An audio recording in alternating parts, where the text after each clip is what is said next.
Raymond has taken an unexpected turn and has been upgraded to a Category 5. Don't worry. I love you. Get below! Oh my God! So how different is the movie from the book? Very few. There's a lot of little differences, which of course in order to make a film and not a 41-day or 41 episode journey, you know, you kind of have to cut little bits out, little details, but really the heart of the story, I mean, it's there. And from everything you had to endure during this shoot, what was the most challenging thing for you? We were sailing in a sailing race. Our characters were racing a boat, and I had to actually sail, and I couldn't hear the marine coordinator because he was in the cabin and the wind was loud.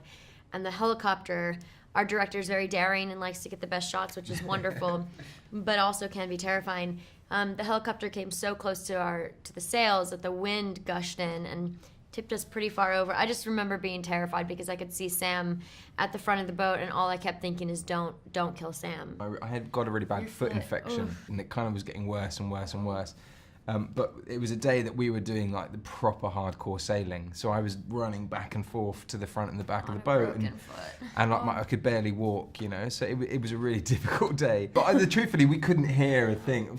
In fact, for most of the film, when we're sailing at speed, we were just sort of pretending we could hear each other because it was what? Yeah, okay, right. All right. So Can you describe how it was working with Balthasar? What's amazing about him is that he does push you to your limits. Like, he wants to make the most of every single moment and to make it as authentic and real as possible. And it was probably dangerous, like to some extent, but we were obviously seasoned sailors by this point and felt comfortable in our own skin. And I think what's amazing, he knows people's limits and he knows that he could push us and we were willing and wanting to kind of feel and he what that wouldn't felt make us do anything that he wouldn't do first. From the 3 things that you had on the boat to survive, I think it was peanut butter, beer, and sardines. Which ones would you be happy to have if you had to endure a trip like this? Peanut butter.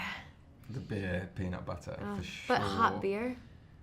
Just beer anyway. Oh, I think at butter. that point when you're only having water, like little bits of water, just Yeah. a flavour of any sort. Yeah, that's true. The sardine I could do without. I think you loved can the actually, sardines. if you watch the film again, you can actually almost see me pushing it out with my tongue. And you as can she's see full me speed. giving him the biggest chunk possible. I was like, oh, because come I'm on. a dick. Oh, you know, it was foul.